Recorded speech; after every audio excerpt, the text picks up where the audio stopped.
Hello, it is Social Media Saturday, November 23rd, 2019. Steve Sipress here. Just got home from anniversary dinner with my beautiful wife, Michelle. I recorded today's video on the way to the restaurant in the car, but it was extremely frustrating thanks to really poor cell reception for some reason, even though we were on a highway. The video just kept stopping and starting and pausing and dropping, and it was incredibly annoying. So I deleted it. Said when I get back home to my also pitiful, but at least better than that, Wi-Fi, I'll re-record the video, so here we are. So first of all, yesterday technically was the 16th wedding anniversary of my beautiful wife, Michelle, and I. We were invited out to a friend's house for a party. So that served as our anniversary party. Had about 50 people. They all brought the food and drink, and somebody else hosted it, and my kind of party. But today, just the two of us went out for a nice romantic dinner. Had a great time. Wish you were there. And we could have been celebrating, instead of anniversary, the great recent decision by social media companies, big tech, who decided to, now Twitter, I think, is the only one so far that really came right out and said no political advertising for the next year. For the rest of this campaign season, they will accept no political ads. And pretty much all the other social media companies, if you ask me, they will all follow and fall in line. I think Google did something similar. Facebook did something, but I didn't pay that much attention to the detail because I just believe pretty soon they'll all fall in line. And so this affects 4 different segments of the population in different ways. So number one, it's fantastically great news for all people, especially those who live in battleground states where you know what it's like when it comes to anywhere near election time and the money is just flying to all the media, social media, traditional media, for political ads, and that's pretty much all you see is one person attacking the other and back and forth and this and that, and it's incredibly annoying. So what great news if we could have a social media for the next year with no annoying social political ads. Fantastic. Second group that it's actually not good for is Donald Trump and the rest of the Republicans, because he's supposedly a Republican, although there's pretty much never been a more independent president than Trump. But Trump, who has the 3 things you need to be successful with social media. Has the expertise. He has more skill and expertise at using social media, free social media advertising than every other candidate put together. He has more data than all the other candidates. They've been gathering it, first of all, for already 4 years. And every time another 10, 20,000 people show up at a rally or 50,000 RSVP and want a ticket or, want a hat or a Trump shirt or whatever, they're collecting all kinds of data and they are analyzing it and using it. And man, they could really stomp all over social media with all that data. So they have the expertise, they have the data, and then they have tons of money. Right now, Trump has more money than every other candidate that's running all put together. And that doesn't seem like even when it gets down to the general election, there's only one opponent that they'll ever catch up. There's just so many donors. Heard something the other day saying, when Elizabeth Warren leading in the polls, that she'll destroy the economy by raising taxes, especially on business owners. And they're like, look, can't stand Trump, but of course I'm going to donate to Trump instead of let Warren win and just give it to the government. Screw that. So again, for many reasons, Trump will have tons of money to spend. So you got the expertise, you got the data, and you got the money. You're going to be wildly successful on social media. So big tech said, look, we're going to take a hit to our pocketbook. We're not going to allow any of those millions and millions and pretty much billions of dollars to flow to social media for advertising. We're going to say no.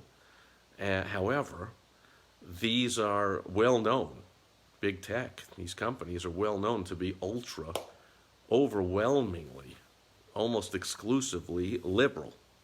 And so there's, over 99% of the people running these companies or even working at them are anti-Trumper liberals who are like, look, they think, their thinking, I'm sure, is I'd rather do what's best for society, for the world, for the future, for our grandchildren, for whatever, than to make money. It's that whole woke attitude. And besides, they don't need another few $100 million or something. They'd rather be woke. And there's other reasons for that. It's not just to hope that a liberal wins and so can start, messing up everything. But it's also so that they can totally avoid any even possibility of getting in trouble when all the hackers come in and all the fake accounts come in, like last time. I mean, you got China, of course, likely the main one, North Korea, Iran, Russia, Romania, Hungary, all these countries that are going to be wanting to hack all over and affect our election with their bogus Facebook ads and fake accounts and fake tweets and Twitter bots and whatever. Like, they get all kinds of scrutiny, and they have to go before Congress and explain themselves, and then they have to look over the ad and say which one is true, which isn't. Then they get in trouble because, of course, they always come down on the side of pro-liberal, and then they get in trouble with the conservatives, and their bias shows completely. So they can avoid all of that nonsense by just saying no political ads. Again, it takes hundreds of millions of dollars out of their pocket, but they avoid any kind of all the negative press and possible regulation and possible fines and who knows what happens. And, let's just pass by that and have no political ads. So there's the gain to the social media company. It's in the less legal fees and less hassles and less being called before Congress and less being scrutinized and being, hounded by half of America who's going to be upset with them one way or the other. So for a little bit of money, and as business owners, we all have that decision. We can all make that decision. We can take money out of our pocket.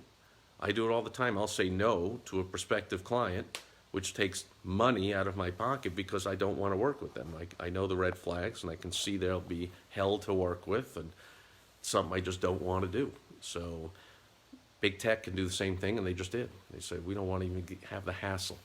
So all those countries that want to hack into our elections, and of course we're all meddling in all their stuff back and forth, they'll just find another way, but it won't be through social media advertising and marketing. So that's the social media companies. Now the third group that's affected by this, well, we talked about it. That's the third group, right? The first is just people in general don't have to see annoying nonstop political ads.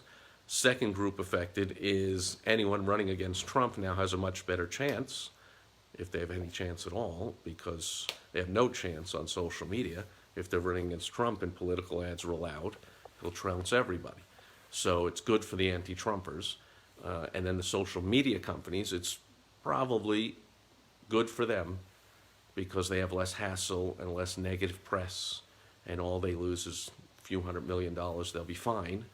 And then the fourth group is business owners, and that's the one I care about most. And it is fantastic news for business owners because, as you know, every 4 years, kind of every 2 years, depending on where you are, when it gets down to election time, the ad rates go through the roof because of all the money coming in from politicians. And this year, I talked about Trump having all that money, but if this Michael Bloomberg character gets into the thing, this guy's worth like $50 billion. So for him to put in $1 billion or something, no big deal. He's the only one that could come close to having the amount of money that Trump is going to have to spend on social media. Of course, he's lacking those other two things. He doesn't have the history and the data, and he doesn't have anywhere near the expertise. He doesn't have the personality. He doesn't have the charisma. I mean, he's really no threat to Trump, but he does have a lot of money, and he could have more money than Trump technically. But if you've ever done any advertising, which hopefully you have, you know that money isn't everything. You can place a lot of ads that don't work. And in fact, that's the number one reason that clients come to me. They're got a business, they got to advertise and market and invest money to get money back, and some of it works, some doesn't, and I know the feeling. They're real frustrated. They're not sure why. Not sure why there's an up month and a down month and what's going on, and we don't have systems in place, and they come to me, and I help them to smooth out that roller coaster and put some marketing advertising systems in place, put some principles and some time-tested time-proven strategies in place so that the ups and downs and the wondering what's going on with advertising and marketing goes away. And so if that's you and you want some help from me, Steve Sipress, you go to helpfromsteve.com. You get on my personal calendar, and I'll at least give you a couple of tips and a little bit of help, and then I can point you in the right direction of some more help or somewhere else you can go. But usually people can at least get out of the funk they're in and clear up some of the confusion just from being on a short call with me. And I still enjoy those, and I still do them. But in the meantime, it's good news because ad rates will not be going through the roof. Usually business owners, either we ramp down our social media ads and all of ad spending when it gets really close to an election, or we just pause it completely for a month or two, especially if you're in a battleground state. You know what it's like. The ad rates just go through the roof. And that won't be happening, looks like this year, at least on social media. We'll see if TV stations or radio or anyone else gets involved. But things, as you know, are real different when you're advertising on traditional media. You've got to pick your target market. When you advertise on social media, the big tech company knows everything about your target market better than you do, better than they do about themselves, and they know who to show your ads to. So I've heard even something, it was Twitter or one of them, Facebook, that said Trump was not even going to be allowed to, or anyone, but of course mostly affects Trump negatively because he's the best at it, has the best data, has the most money. But he's not even allowed now to advertise to his house list. That's outrageous. So people that have donated to whoever, Cory Booker is not allowed to go on Facebook and say, you see these 100,000 emails of people that donated to me, or 20,000, or how many he's got? I want to send them all a message. Every business owner can do that. But supposedly Facebook or Twitter, one of them said, and I think they'll all fall in line, said, oh no, you can't do that. Like, that's just total craziness. So the whole thing is crazy. So we win for not having to see the ads. If you hate Trump or you hate America, you win because it's going to be tougher for Trump to get reelected. And if you have stock in the big tech companies, I think you win, because even though they'll have less money coming in, they'll have less hassle and less scrutiny and less problems by not accepting fishy, a lot of them are fishy political ads. And if you're just a general business owner, let's go.